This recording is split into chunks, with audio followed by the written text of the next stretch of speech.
Don't forget, guys, every time you comment and like one of my videos this month, you'll be entered to win a Samsung tablet. Just make sure you're subscribed to the channel and hit the bell so you're notified whenever I post a video, because the more videos you comment on, the higher your chances are to win. Good luck. All right, guys, we are officially back with the $200 Friday Frenzy. Z taking first place in the first game. We have Sui taking second place in the first game, and Britt taking third place in the first game.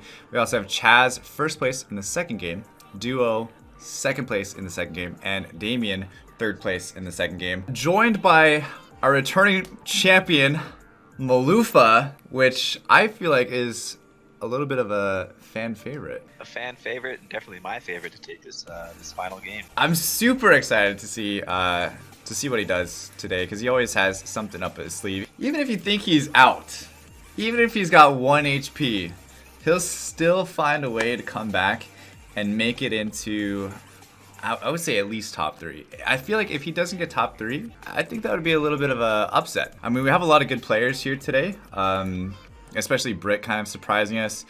Some sleepers though from other servers as well.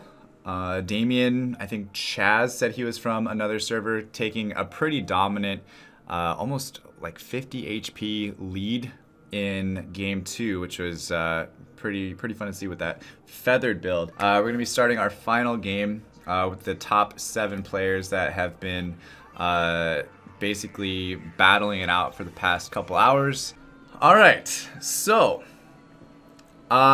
based off of what you saw from the rehearsal, Monkey, what are you thinking now? What are your thoughts? Our 2 winners from the 2 games were still having really strong performances. We saw Z and Chaz up there at the top after the after we dropped out, and Malufa was looking really strong in that lobby. So all the big players that we thought were going to do well were indeed doing so. Yeah, so just so that way everybody knows exactly what happened, since we're starting the game over, we were at round 18 on the final game, and because at round 15 Monkey and I had already surrendered, we went to go spectate another player's board and it froze, and there's nothing that I could have done to get the game back because we had already quit. So I would say, honestly, we were having the best pulls as well, by the way. We were up at almost 100% by the time we quit. Yeah. But no, it's going to be basically just redoing the whole thing. There's no real fair way to do it, but this is the way that it has to be, just restarting it. Of course, there's going to be some people that had some really good pulls, but I still feel like the players that are the better players are still going to come out on top, because that's why you see the top players of each server being the ones that have the those extremely good win rates, 90% win rates and stuff like that. So just makes those good players stand out even more. For sure. All right, so let's see what everybody's building this time. Z now with an early 2-star Heaven Bomber. Also Chaz and Sui with 2 stars as well. We have a lot of Agrisis Rangers though on the board with Britt, Damien, and Duo. So we'll see who gets the Hunter pull. And for us right now, I'm just gonna go kind of probably an early Knights, I would say, is kind of the pull that I have right now for the most part. Throw these onto my Lightblade Knight. And looks like we have a bunch more 2-stars. So we have Z here with 2-star Heaven Bomber with the Knight bonus with Frost Knight and Lightblade, kind of like we do. We also have Britt now with 2 Hunters sitting on 6 gold. If I were her, I'd probably just snag the Red Axe Chief and maybe even the Stone Spirit, potentially, unless she's just gonna try to go straight for a lose streak as well.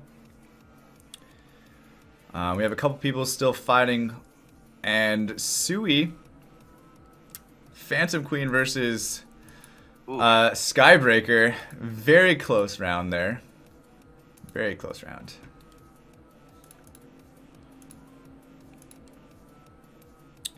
And I'm actually going to go health bonus, I believe. So do you always level on 5? For the most part, I always level on 5 because I don't start lose streaking until I've lost and given basically my best opportunity to win for at least 3 rounds. So like if I lose this round as well at round 5 and then I lose round 6 as well, then yeah, I'll start my lose streak then.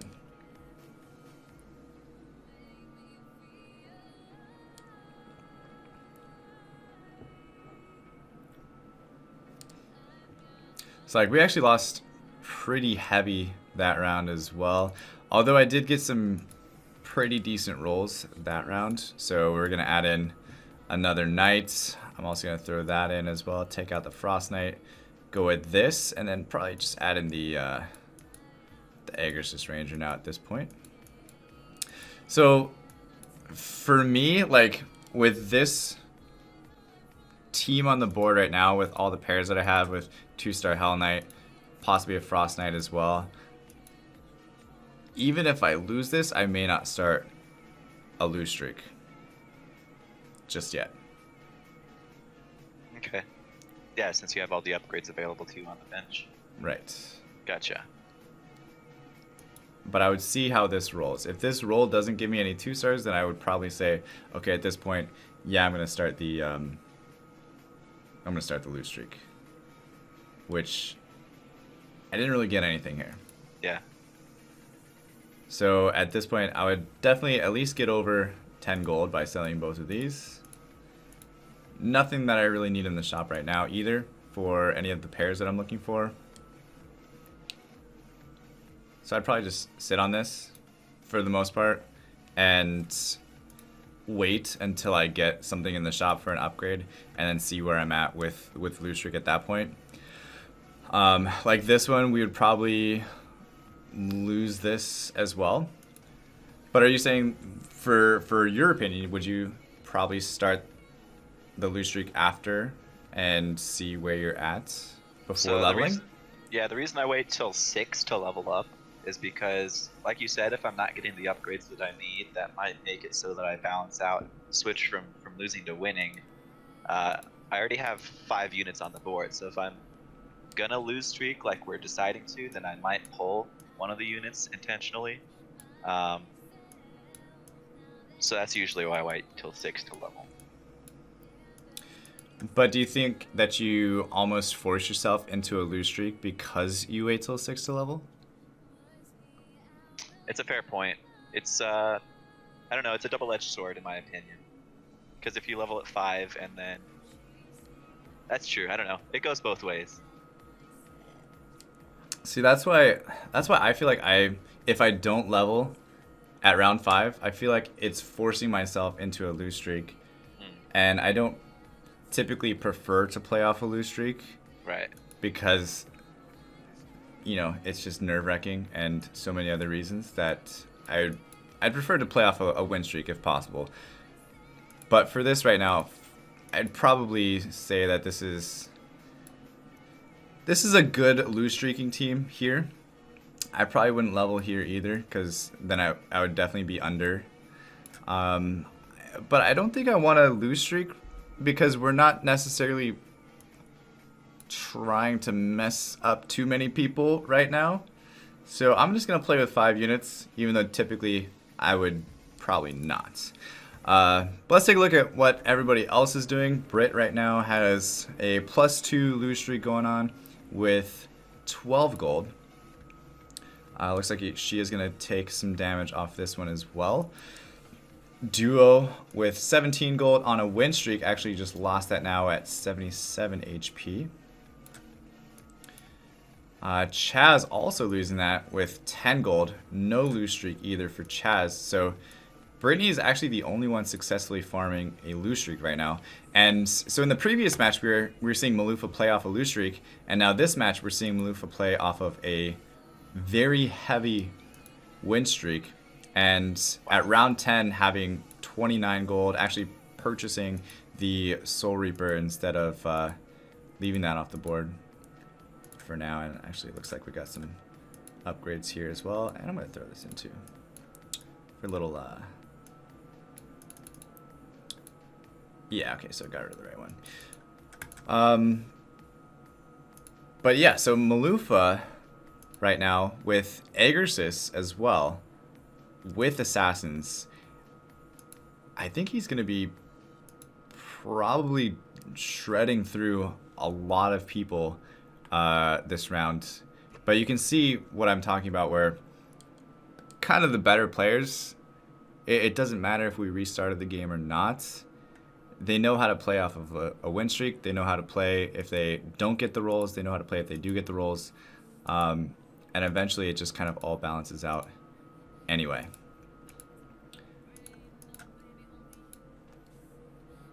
Yeah, so if we go back to Mulufu's board real quick, he is a little bit on the weaker side. His front line being a Heaven Bomber and an Evil Knight, maybe not the strongest point, so we might see him lose the win streak that he's on soon, unless he finds some key upgrades, maybe that Phantom Queen or something else of the like. Yeah, I think you're probably right. It looks like he's going more for econ rather than leveling to keep his win streak. Of course, if you go for the aggressive level ups while you're win streaking and then you happen to lose, that's a huge risk. Where in this case, if you're playing for money, if you're playing in a tournament and you don't necessarily want to be that aggressive, I think he's playing this pretty well. He's still on a +3 win streak, so he'll be nicely above 50 gold after this round. And yeah, I like the way he's playing this for the most part. Let's take a look at Brit, though, on the other spectrum of things with a +3 lose streak. The only one really successfully farming a lose streak, and she's very close to losing it now. She might actually win this, and yeah, she is gonna win this, but she's pretty well economized at 36 gold. Not necessarily as, well, actually, she ended up losing it, which is good for her because she didn't take too much damage from that either. And now she does have almost 50 gold, so she's actually going with a completely new strategy from what we saw last time, which was the assassin build, and now she's going to a hunter build. A little bit of an interesting setup. I would say cornering at this point would probably still be a better option, wouldn't you think? Yeah, definitely. You want to get those hunters in the corner, have your tankier units up front and on the sides to protect them in the corner. That's just optimal positioning for hunters, in my opinion. Yeah, especially with I mean, Malufa did lose his win streak, but if you see a lot of people building assassins, or just not even having the assassin bonus, but just having one assassin, like Chaz did, this 1 2-star Abyssal Crawler was able to come in there and do some pretty big damage to the Aegis Stranger. But now she has a 2-star Wind Ranger already at this point. She should probably switch out the Abyssal Guard for that Pirate Captain that she just got, and she's actually in a really good spot now, in my opinion.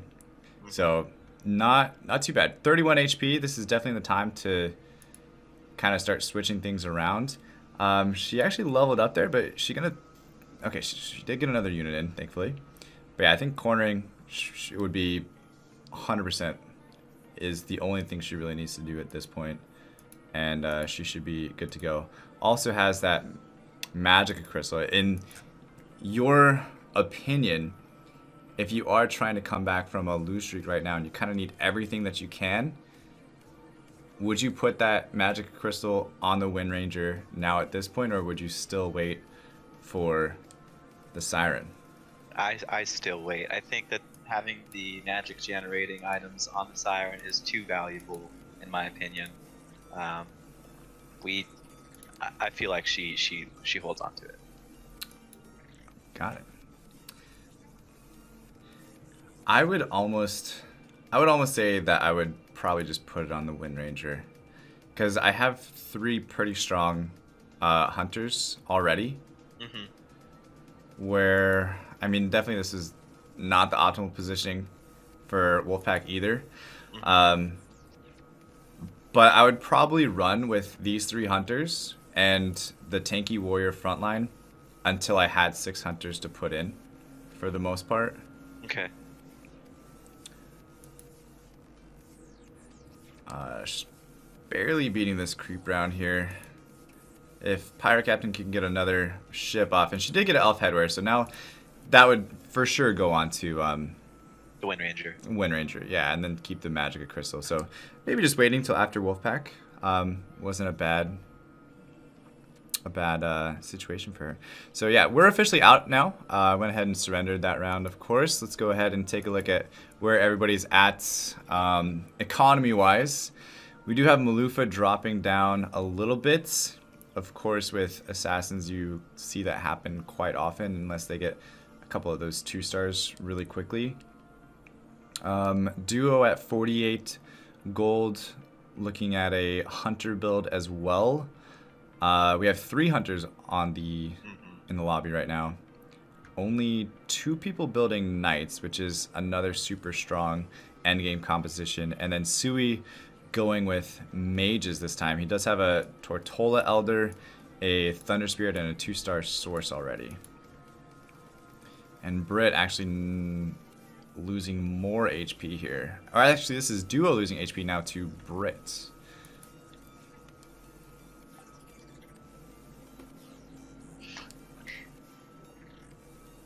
You hate to see that when your Source is the only unit left versus something else. Especially a Dragon Knight. And that was a 2-star Dragon Knight, wasn't it? It was. Round 17. It's pretty early. Yeah, it's extremely early. And not even level 8 yet. To get that, the chances of that are pretty Slim. low. Yes, very. So Damien actually looking pretty strong right now. Also has a pair on the board. Grab the Venom. And at this point, if you have a 2-star Dragon Knight, you almost immediately start looking for Venom and Shiny Dragon. Absolutely, yeah. If you have that 2-star Dragon Knight this early on, you'd be a fool not to go for that Dragon build. Yeah. I would say 1-star Dragon Knight, still kind of on the fence. Mm-hmm. But if you can even just get a 1-star Shining Dragon and a 1-star Venom, it's going to help your team out. Probably more than the Soul Reaper and the Aegis Ranger would. Or, I mean, even the Red Axe not really doing much there. Probably end up removing the Hell Knight at that point and the Red Axe Chief to keep the other ones in there. Let's take a look at Chaz, though. Now our leader of the lobby, going Hunters as well. Picked up a pretty early Siren, and he's up against Malufa's Assassin Beast build. And Siren does get the ult off, which is actually going to make him win this round. And he's actually going Abyssal Crawler with Siren. So he's got a Marine as well, and he has Abyssal Guard sitting on the bench. So kind of what we were talking about earlier, where we have some people building some mage counters already. Although at this point, I think pretty much everybody's set into their builds, and we only have one person building mages, but it is the second place person behind Chaz. And a fairly good start to mages right now, wouldn't you say? Yeah, the 2-star Source is actually pretty big. It'll allow the Tortola to get his ult off a lot earlier than he normally would be able to. And it definitely doesn't hurt for the rest of the units. Yeah, and Sui's got a lot of pairs just sitting on the bench ready to go too. Fully economized as well. In this situation, would you probably level up to 8 before you start rolling? Or would you start rolling now? I think, in my opinion, I'd probably start rolling now with the amount of 2 and 3 cost pairs. Try to get at least 1 or 2 of those, and then level up to 8 afterwards.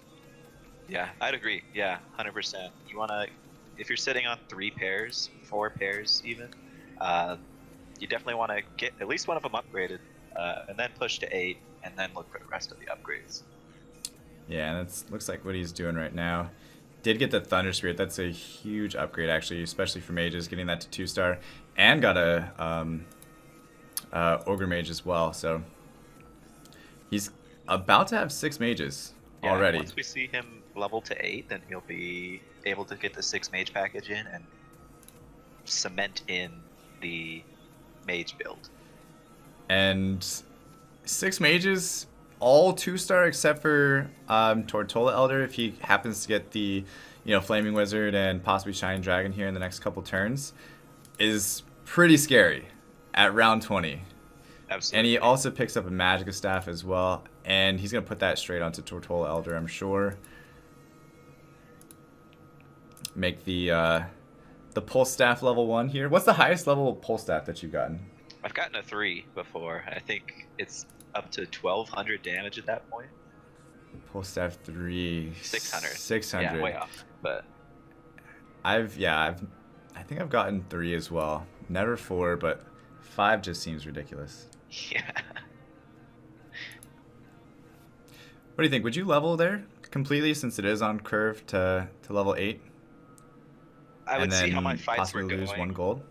Yeah, I'd see how my fights were going. If my fights were going decently and I wasn't in any danger of losing, then I would probably chill like he is. Yeah, that was a pretty sad Tortola ult as well. Yeah. I think this was his worst matchup, and so it's sort of unfortunate that he got put into it right before he was able to get his 6 mage power spike. So I probably would have made the same decision in his position, though. Well, we'll see. I mean, I still feel like he's in a fine position instead of risking that. He's still over 50 gold now, so he's in a good spot. Let's jump back down to Brit and see how she's doing. Kind of an interesting formation. What do you think about this? Looks like she's set up for Wolf round to me, but she's up against some PvP people. Might want to look to move those beefy boys in the back up to the front. I think she was positioning against the assassins, but she's not going to run into those every time. Yeah, there's only one person actually legit building assassins, and that's Malufa. And Malufa's actually looking to be in kind of a bad spot now as well, dropping down to 24 HP. But yeah, I mean, with these melee characters, you definitely want them to be frontline, and you don't want your damage dealers in the front. Like, this is probably the opposite. Even if everything was just switched and this whole line here was in the back and this whole line was in the front, that'd be much better. But I would rather see like Wind Ranger over here, Aegis Ranger over here or in here, and then move the Skull Hunter and just basically shift everything over into the corner. But she's still in there. I mean, Wind Ranger got his ult off. Siren's silence from Doom, unfortunately. But yeah, she's definitely going to drop down quite a few points. And wow, Duo has a 3-star Aegis Ranger already. Yeah, and That's I think gonna he's be 1 unit away, that Tsunami Stalker away from having the 6 hunters. So at that point, he's just going to be a monster. Yeah, and I feel like he's actually probably held at level 7 and rolled to get him that Aegis Ranger before leveling up. But now I feel like he should probably level before rolling, except he's getting dangerously close now to a Skull Hunter 3-star, but not having any opportunity at all to get a Tsunami Stalker, I don't feel like is the best strategy. Yeah, you definitely want to level before you continue to roll. Your chance to roll 2 cost units stays the same at 8, but you do have that chance, however slim it is, to find the Tsunami Stalker that you're looking for as well. So leveling to 8 is definitely the play in the short run. And he doesn't have any other 1-stars that he needs. But he is dropping a little bit more HP down to 15. Z actually might get eliminated here. 2 HP. Very scary for Z. He's got 51 gold though, so has some room to get back into it. Going into a creep round now as well. Does pick up a nice 2-star Soul Reaper as well as a Dark Spirit, which is pretty big, actually. Now, if you can just probably economize for Wild Wing Ripper, I'd probably sell the Frost Knight and then level up to 9 after that. Roll a little bit more. Possibly look for Berserker 2-star. What do you think? Yeah, he's got all the makings of a good build here. He just needs that slight nudge up from finding the light grade up, the light blade upgrade, the Berserker upgrade, and the Evil Knight, and then he'll be in a really good spot, I feel like. Yeah, and I think he has the economy to do it. The chances of rolling 50 gold and not finding a Berserker, if he levels up first before rolling, so that way he increases his chance to 20%, I feel like is the smart decision. Get to 9 first this round, do it now, like don't wait, and now start rolling, which is exactly what he's doing. He got a Dragonite, passed by it, picked up 3 Venomancers, got his Berserker, which also taking some of the 4-cost units out of the shop does increase his chance to get the Berserker. Gets 2 more Venomancers. 3-star Venomancer. He actually makes the Venomancer and puts it in as well instead of Dark Spirit. It's not a bad play. Yeah, it's not. He gets the Warlock bonus. He gets the Armor Shred from the Venomancer ult. And it's a 2-star beefy unit. Something to soak at least for a little while. Let's see if he can make it past Malufa's assassins. Brit dropping down to 1 HP. Everybody's still in the game right now, but Brit, Z, Duo, and Malufa all in an extremely dangerous position. I would say Z is looking okay right now, who can probably, pull things back. Brit ended up throwing a Berserker in there. She's definitely got some interesting builds, to say the least. Duo's looking like he was in such a good position, and he's level 8 right now, but not enough gold to put anything else in. Yeah, he's gone all in at this point, and he's hoping he survives this round just so he can stick something in there. I don't think he's going to, though. These assassins are just going to destroy his backline. Yeah, they're just going to shred him up. And that's why you want to kind of corner. I mean, putting Sniper into the back corner is 100% the best way to set up hunters right there. And so Duo's out. Brit also out this round to Sui. Z taking a strong kill. And I'm sorry, that was Z. Z looking really good, actually. Malufa is still in it as well. Malufa's actually quite close to a 3-star Soulbreaker. And a few other things as well, but not a whole lot of economy, unfortunately, to make things happen.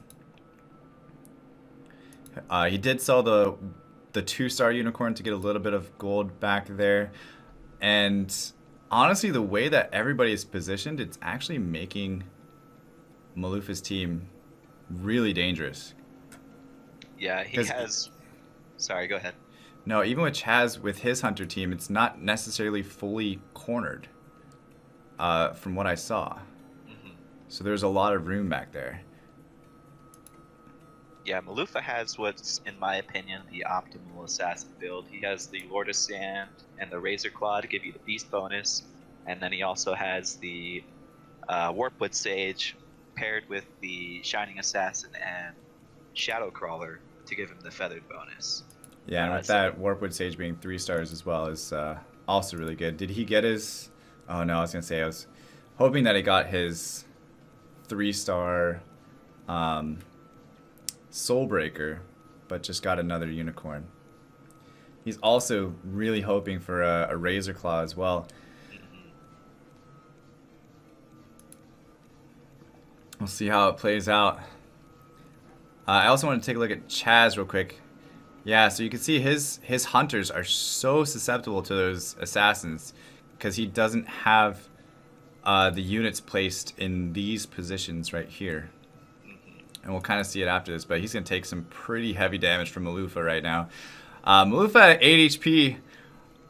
no economy. Z actually falling out now as well to Sui. So that huge knight build that we were looking at with the Warlocks is officially out. So Z is going to take 5th place here in today's tournament.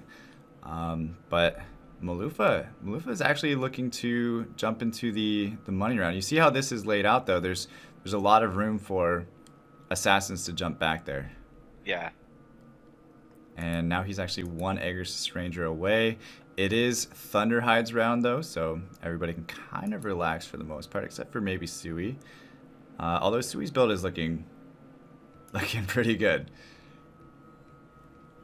Definitely strong for sure. He's got the helicopter off on the side there to maybe act as a distraction. If it gets the ult off, great. It's more magic damage to pile on top of the reduced magic resistance from the Mage bonus.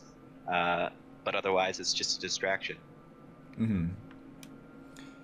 I think if he gets it to 2-star, though, that's going to hurt quite a few of these hunters. If there's still any left. Yeah, I guess there's 1 hunter build left. Has some decent economy, too. Still can get to level 10 if he needs to, which might not be a bad play either, because nobody else right now is level 10. Damien with a 4 Knight Dragon build, like we saw, he had that Dragon Knight super early. Mm-hmm. So we have Damien doing a donut position, if you'll bear with me on the terminology there, but he's got everything surrounding that Dragon Knight, so that hopefully in the event that he runs into Malufa, which he is this round, the Dragon Knight is protected for as long as possible, and it seems to be paying out dividends for him. Yeah, he's gonna take care of Malufa pretty easily, and Malufa actually destroying Chaz. Chaz winning his round, so the only person that lost that round was Sui, which was the Mage build, to Damien actually. So everybody's still sticking it out, and again, I would probably be a little bit careful on how much I was rolling if I was Sui, because you're almost rolling yourself out of level 10 at this point. Yeah, I almost feel like leveling to 10 first. That way you get the increased chance of the... Looks like he's looking for the pirate captain as well as the helicopter. So leveling to 10 first, saving up whatever money you can until you're right on that blade's edge of death, and then rolling would be the best play. And he actually was able to beat Malufa pretty easily. And Malufa actually beating him on the other end of things. Did get the 3-star Razor Claw as well, though, by the way. So that's a huge pickup for Malufa that we saw last time. He just had the 2-star. Actually an incredibly tight race up here for the podium. Malufa probably deciding whether he wants to sell some stuff and maybe possibly sell the Abyssal Crawler. Go for broke for the Soul Breaker. But I don't know. With the amount of people that are actually beating him on the defensive side, I would be really worried if I was Malufa right now. Yeah, it's really all coming down to these assassin crits and whether they're landing on key targets. And if Razor Claw can get his bear out too. Yeah, I'm keeping my eye on the Phantom Crawler in this game because he's going to be the main output. She's going to be the main outputter of damage. So she is the one that is landing the crits on the key targets, and that's going to be enough to push him into a victory each round. And Sui actually losing, and also Chaz losing. So now we're in a super tight race for money right here. So Damien looking good in that number 1 spot right now. That's going to give us the $125 prize pool. But it's just extremely close right now, where it could just come down to a matter of seconds. Yeah, absolutely. Malufa choosing to level there and just sticking in that Abyssal Crawler for the extra distraction factor. That's going to help his team out quite a bit. So Chaz, with that magic resistance, the 4 Marine doing extremely well against Sui. So he's going to pick up that win. Now Malufa's sitting in a tough Dark Spirit ult, but I think Shining Assassin's going to be able to take care of this with a ultimate and Wow. barely hangs on, securing at least third place. Sui goes down, but now Chaz and Malufa are still fighting things out. Everybody's winning money at this point, but that was super, super close for Malufa, just barely hanging on. He is going to pick up his 3-star Soulbreaker finally now at this point. And it's Black Dragon stage, so he's going to kind of just hang in there, at least keep that extra 10 gold. There's really not anything that he has close to, upgrading at this point. He's kind of maxed out. Yeah, he's 3 away on the Abyssal Crawler, and that's the closest that he is to his next upgrade. So he's just hanging on for dear life. With 10 gold, that's going to be super hard. But with Damien building mages, if he gets put up against Chaz, it could be... I mean, it could be bad. Because Chaz has that counter to the mages extremely well. I think actually Malufa right now, if he goes up against Damien, I think he loses. Unless he can get a couple crits on those mages really quickly before they get their ults off. Or possibly pop a Shining Assassin ultimate so that way that stays around for a little bit. I think there's like a 3-way circle right now where Chaz... rock, paper, scissors. Yeah, exactly. Rock, paper, scissors is the best way to put it, for sure. Alright, so Chaz does get put up against Damien, so he should be fine. Malufa gets put up against Chaz, so I feel like Malufa should be fine. And then Damien gets put up against Malufa, which I think Damien should be fine. So this is exactly kind of what we were saying, whereas rock, paper, scissors, although Damien looks like he is going to lose to Malufa. Not horribly, but just a little bit. So I think at this point, Damien needs to switch away from the donut. And Chaz actually got taken out by Damien. So Chaz is going to walk away with $25. Now it's just a fight between Damien and Malufa. Malufa is last week's $135 winner. And Damien doesn't really have that much HP left where a couple things could happen. And this could be over in 1 to 2 rounds. Which Malufa needs to have happen. Because if he goes into Glacier rounds, this is not going to last for Malufa, unfortunately. Yeah, barring any super lucky crits on the Glacier clan. Right, and well, these assassins are kind of right back there with the dragon, but I think they're going to be taken down here. Now this bear is pretty scary, but not scary enough. So Malufa is going to take second. Damien is our $125 winner. Congratulations to Damien taking the throne. We'll see him back with a bye into next week's tournament. Wow. Crazy. Malufa hanging on, though. Still getting second. Yeah, that was such a close run for the podium there. It really could have been any of those top 4 that ended up in the second place, but Malufa pulling through. Yeah, that was insane. The last few rounds there was a bunch of people that, like you said, we had the rock, paper, scissors effect, and it kind of just matched up perfectly. And then Chaz, unfortunately, I don't think he lost by that much. I think he probably lost by 1 unit because we thought that he had it won, and then it was probably... just like 1 Dragonite that was left over or something like that. But that Dragonite that Damien got so early really carried him all the way even to the last round, and I would say won it for him because with all those assassins just being grouped up, he was just doing so much damage to them. And like you said, having that positioning where he had the Dragonite in the middle, like you said, with the donut positioning, really protected it from all sides. So super, super good. Congratulations to Damien and to the other winners. Definitely a very fun and exciting tournament as always this week. Congratulations, Damien, on the $125 pool from today. Malufa picking up another $50. So he's won now a total of $185 in the past 2 weeks, which is still an insane pot. Chaz now picking up $25 as well for third place. Damien also getting a bye into next week's tournament, which I hear is also going to be another $200 pot at least. Final thoughts, Monkey? I appreciate you being here, man, commentating with me. You're obviously, you know, very respected player in the community already, and I appreciate you being here for sure. And thanks for absolutely. the chip in for the pod as well. For sure. Yeah, thank you for the opportunity. Thanks to everyone in chat for being chatty.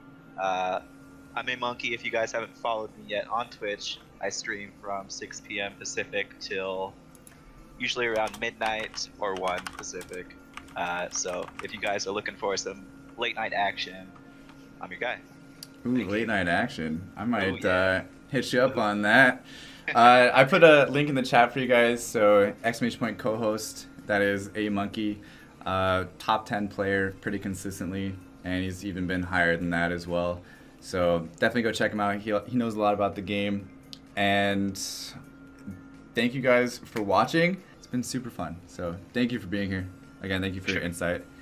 And we should do it again sometime. Definitely. Yeah, it was a great time. Thank you.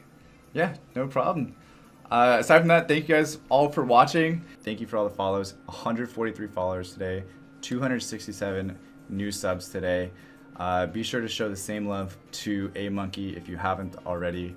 And I will see you guys right here next week for another exciting tournament, and tomorrow for another good stream. So thank you guys, and I'll see you later.